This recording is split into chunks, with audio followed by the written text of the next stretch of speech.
பூமியின் அறிவு சர்வலோகத்தில் படைத்த கடவுளின் மகிமைகளை அறியக்கூடிய ஞானத்தினாலே வரும். இப்படிப்பட்ட படைப்பாளியே கர்த்தர். மற்ற ஞானமெல்லாம் கர்த்தருக்கு பின்னால் வரும். கர்த்தரை அறிந்தவன் பிழைப்பான். கர்த்தருடைய மகிமையுள்ள நாமத்திற்கு ஸ்தோத்திரம்.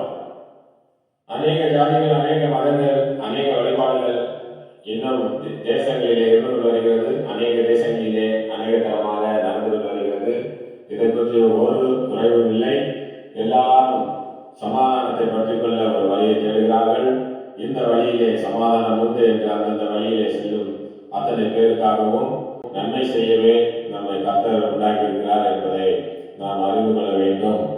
இப்பொழுதும் நான் ஒரு காரியத்தை குறித்து தெளிவுபடுத்த வேண்டியது என்னவென்றால், ஒரு மதமாக இருக்கட்டும், ஒரு குறிப்பிட்ட இனத்தை சார்ந்தவர்களாக இருக்கட்டும், இவர்கள் தேவனை வழிபடும் போது, இவர்கள் தேவனுக்கு பிரியமான காரியங்களை செய்யும் போது, அது எந்த ஒரு முறையில் இருந்தாலும் அதை தேவன் ஏற்றுக்கொள்கிறாரா இல்லையா என்பதை குறித்து நாம் இப்போது ஆலோசனை செய்ய போவது இல்லை. ஆனாலும் இந்த காரியத்திலே நம்பிக்கை இருக்கிறது. நம்பிக்கை மூலமாக கடவுள் பக்தி வருகிறது, கடவுள் பக்தி பெறுகிறது. ஆனாலும் அந்த முறை எப்படி இருக்கிறது என்பதை குறித்து ஒரு சிறிய அலசல் இப்பொழுதும் ஏசாயா அதிகாரம் 46 நாம் பார்ப்போம். இந்த அதிகாரத்திலே பல இடங்களும் பல பெயர்களும் குறிக்கப்பட்டிருக்கிறது. இது எல்லா இடங்களிலும் இந்த பெயர்களை பற்றி நாம் அதிகமாக பார்க்காமல், இது இஸ்ரவேலை கர்த்தர் தேர்ந்தெடுத்து அதை ஒரு நல்ல தேசமாக அவர் எப்படி நம்பி கொண்டு வந்தாரோ அதே போல எல்லா தேசத்தையும் கர்த்தர் நேசிக்கிறார் என்பதுதான் உண்மை. எல்லா தேசங்களையும் பிரித்து பிரித்து கொடுத்து இஸ்ரவேலை கொடுத்து, இஸ்ரவேலில் என்ன நடக்கிறது அதை பாருங்கள், அதை நான் எப்படி சரி கட்டினேன், எப்படி நான் சரி செய்து வந்தேன், அதற்கு நீதி எப்படி செய்தேன் என்பதை ஒரு தேசத்தை எடுத்து கர்த்தர் காண்பிக்கிறார். அந்த தேசம்தான் இஸ்ரவேல் என்கிற தேசம். ஆனால் அந்த இஸ்ரவேல் தேசத்தில் குறிப்பிடப்பட்ட அத்தனை நபர்களும், அந்த நபர்கள் எல்லாருமே மக்கள், உலகத்து மக்கள். உலகத்திலே என்னென்னலாம் வித்தியாசங்கள் இருக்குது என்பதை தேசங்களை அவர் தன் நேர் பார்வையில் எடுத்து பார்க்கிறார். இஸ்ரவேல் தேசத்தை ஒரு எடுத்துக்காட்டாக நமக்கு கொடுக்கிறார். இப்பொழுது நாம் ஏசாயா அதிகாரம் 46 படிப்போம். பேர் பணியும், நோவா குனியும், அவைகளின் விக்கிரகங்கள் காட்டு மிருகங்களுக்கும் நாட்டு மிருகங்களுக்கும் சுமையாகும். நீங்கள் சுமந்த சுமைகள் இழைத்து போன மிருகங்களுக்கு பாரமாய் இருக்கும். அவைகள் ஏகமாய் விழுந்து பணியும், சுமைகளை அவைகள் தப்புவிக்க மாட்டாது, அவைகள் தாமே சிறைப்பட்டு போகும். யாக்கோபின் சந்ததியாரே, இஸ்ரவேல் சந்ததியில் மீதியான சகல ஜனங்களே, எனக்கு செவி கொடுங்கள். தாயின் வயிற்றில் தோன்றினது முதல் உங்களை ஏந்தி தாயின் கர்ப்பத்தில் உற்பத்தியானது முதல் உங்களை தாங்கினேன்.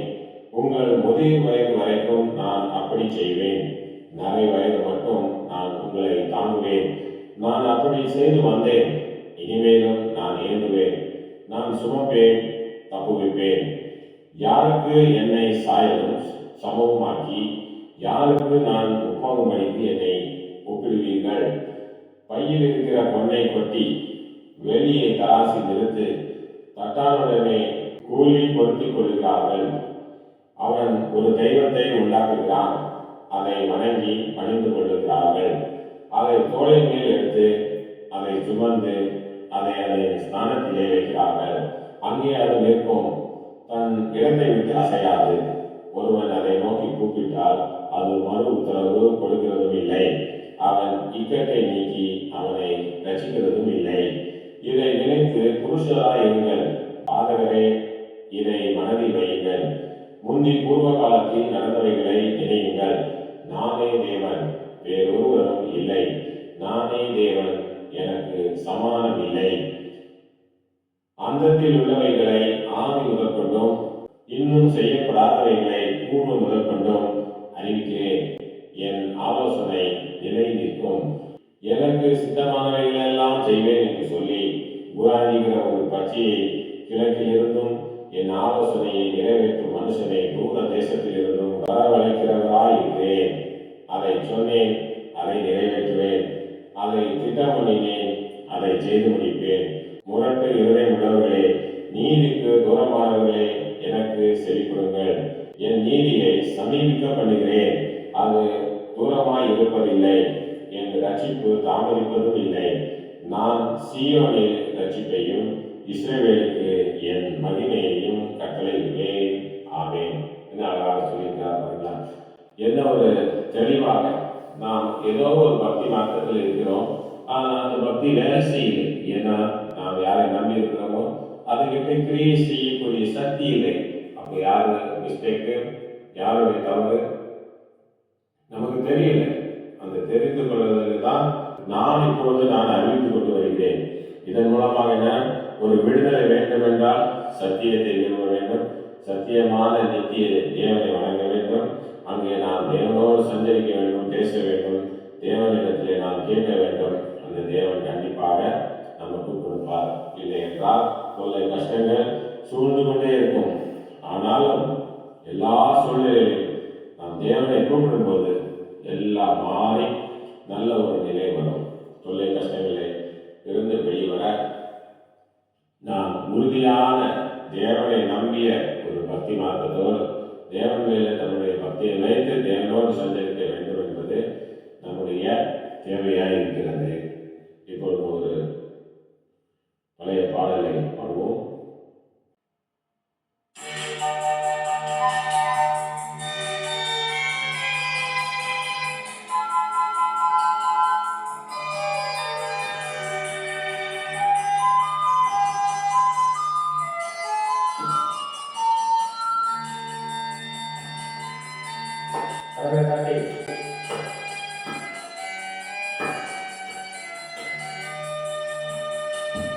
தொல்லை கஷ்டங்கள் சூழ்ந்திடும், துன்பம் துக்கம் வரும், இன்பத்தில் துன்பம் ஏறிடும், இருளால் தோன்றும் எங்கும் சோதனை வாரும் வேளையில் சொற்கேட்கும் பரத்திலிருந்து ஜெயம் வரும், பரந்தென்னை காக்க வல்லோர்.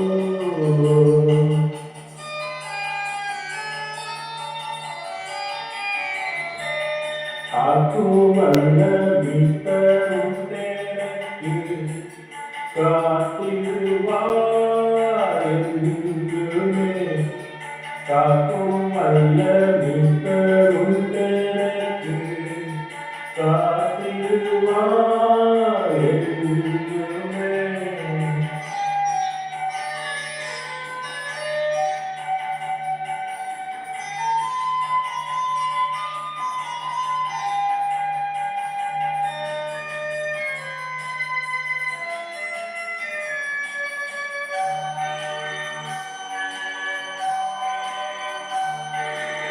ஐயம் இருந்ததோ காலத்தில் ஆவி குறைவாதான், நீ தருகிற வேலத்தால் சத்துருவை வென்றேன். என் பயம் யாவும் நீங்கிற்றே, இயேசு கை தூக்கினார். முற்றும் என் உள்ளம் மாறிற்றே, இயேசு என்னை காக்க வல்லோர்.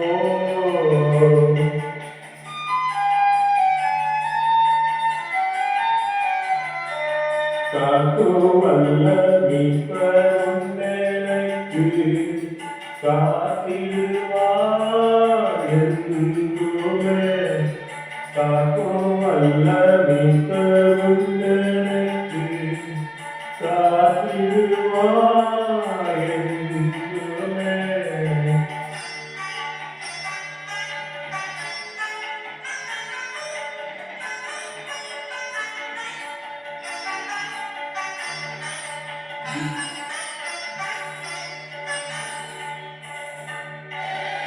என்ன வந்தாலும் நம்புவேன்,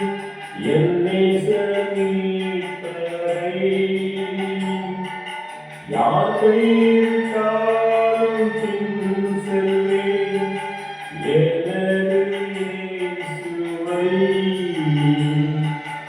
அகல ஆழ உயரமாய் எவ்வளவென்று கூறான். என்ன துன்பங்கள் வந்தாலும் என்னை கைவிட மாட்டார்.